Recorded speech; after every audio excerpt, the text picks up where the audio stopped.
আমাদের নবীর জন্মকে মিলাদুন নবী বলা। নবী কিভাবে 5 বেলা নামাজ পড়তেন এটা না জানলে আমরা 5 বেলা নামাজ শিখতে পারবো না। নবী কিভাবে ঈদের নামাজ পড়তেন এটা না জানলে আমরা ঈদের নামাজ শিখতে পারবো না। নবী কিভাবে তাহাজ্জুদের নামাজ পড়তেন এটা না শিখলে আমরা তাহাজ্জুদের নামাজ পড়তে পারবো না। কিন্তু নবী কিভাবে জন্ম হয়েছেন এটা না জানলেও ফরজ নামাজও পড়া যাইব, ওয়াজিব নামাজও পড়া যাইব, সুন্নত নামাজও পড়া যাইব। কাজেই নবীর জন্মের আলোচনা করা, শোনা, জানা ফরজ না, ওয়াজিব না, সুন্নত না, নফল। যেমন ভাবে নবীর পেশাবের আলোচনা ফরজ না, ওয়াজিব না, সুন্নত না, কিন্তু নফল, তেমনি ভাবে নবীর জন্মের আলোচনা ফরজ না, ওয়াজিব না, সুন্নত না, কিন্তু নফল। যেমন ধরেন নবীর জন্মের যত ঘটনা আছে, নবীর জন্মের সময় যত অলৌকিক ঘটনা ঘটছে, নবীর জন্মটা একটা অলৌকিক জন্ম, লৌকিক জন্ম না।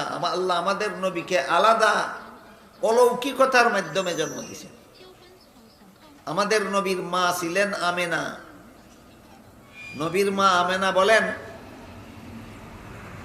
গর্ভবতী মেয়েরা সন্তান প্রসব করতে যেসব কষ্ট পায়, আমার এই সন্তান জন্ম হইতে আমার এমন কোনো মোটেও কোনো কষ্ট হইছে না। আমাদের নবীর জন্ম হইতে যে মায়ের কোনো কষ্ট হইছে না, এটা না জানলে 5 বেলার নামাজ শিখন যেত না, ঈদের নামাজ শিখন যেত না, তাহাজ্জুদের নামাজ শিখন যেত না। তাহলে এইটা জাননটা ফরজ, ওয়াজিব, সুন্নত না নফল? নফল। এই কথাটা আমি আপনাদেরকে বুঝাইতে চাইছি। আমাদের নবী মুহাম্মদুর রাসূলুল্লাহ সাল্লাল্লাহু আলাইহি ওয়াসাল্লাম মায়ের গর্ভ থেকে ভূমিষ্ঠ হইছেন খতনা করা অবস্থায়। অন্য মানুষ খতনা করা অবস্থায় ভূমিষ্ঠ হয় না, জন্ম হইলে পরে খতনা করাইতে হয়। আর আমাদের নবী জন্ম হয়েছেন খতনা করা অবস্থায়। আমার কথা বুঝে থাকলে আপনারা বলেন, এই কথাটা যে জানে না সে কি 5 বেলার নামাজ শিখতে পারবে না? সে কি ঈদের নামাজ শিখতে পারবে না? সে কি তাহাজ্জুদের নামাজ শিখতে পারবে না? তাহলে নবী কেমনে জন্ম হয়েছেন এটা জানা ফরজ, ওয়াজিব, সুন্নত না নফল? নফল। অনুরূপভাবে আমাদের নবী জন্ম হয়েছেন নার কাটা অবস্থায়। নার কাটা, কাটা কথাটা যারা জানেন তো জানেন, যারা জানেন না তাদের আগে নার কাটা কারে হয় বুঝিয়ার পরে বিষয়টা বুঝতে হবে। সন্তান যতদিন মায়ের গর্ভে থাকে ততদিন পর্যন্ত সন্তানের নাভির সাথে মায়ের গর্ভতলীর একটা নলের সংযোগ থাকে। এই নল দিয়া মায়ের শরীরের রক্ত সন্তানের শরীরে যায়, যে কারণে সন্তান মায়ের গর্ভের মধ্যে থাকা অবস্থায় কোনো কিছু না খাইয়াই বাচ্চা থাকে এবং আস্তে আস্তে পুষ্ট হয়।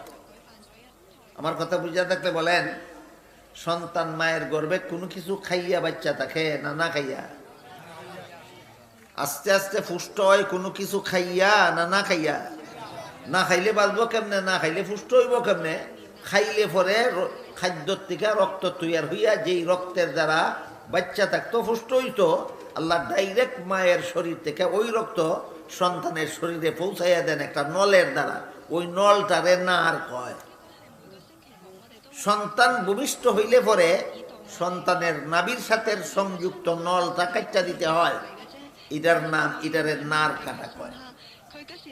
যে কোনো সন্তান জন্ম হইলে পরে তার নাভির সাথে মায়ের গর্ভের সাথে একটা নলের যে সংযোগ থাকে, এটা কাটতে সন্তানকে আলাদা করতে হয়। কিন্তু আমাদের নবী মুহাম্মদুর রাসূলুল্লাহ সাল্লাল্লাহু আলাইহি ওয়াসাল্লাম মায়ের গর্ভ থেকে নার কাটা অবস্থায় ভূমিষ্ঠ হয়েছে। অন্য মানুষ ভূমিষ্ঠ হইলে পরে নার কাটতে হয়, আমাদের নবী নার কাটা অবস্থায় ভূমিষ্ঠ হয়েছে। বুঝে থাকলে বলেন, আমাদের নবীর জন্ম অন্য মানুষের মতো না, আলাদা? আলাদা। এই কথাটা যদি কেউ না জানে যে আমাদের নবী নার কাটা অবস্থায় ভূমিষ্ঠ হয়েছিলেন, এই কথাটা একজনে জানে না, এই কারণে কি 5 বেলার ফরজ নামাজ পড়তে পারবে না, ঈদের ওয়াজিব নামাজ পড়তে পারবে না? তাহাজ্জুদের সুন্নত নামাজ পড়তে পারবে না? পারবে। তাহলে নার কাটা অবস্থায় ভূমিষ্ঠ হয়েছেন, এটা জানা ফরজ ওয়াজিব সুন্নত না নফল?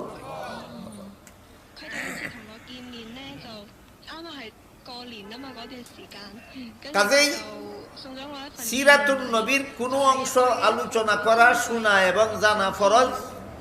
সিরাতুন নবীর কোনো অংশ শোনা, জানা, বুঝা ওয়াজিব। সিরাতুন নবীর কোনো অংশ আলোচনা করা, শোনা, বুঝা এবং স্মরণ রাখা সুন্নত। আর বাকি সবটুকুই নফল, বাকি সবটুকুই নফল।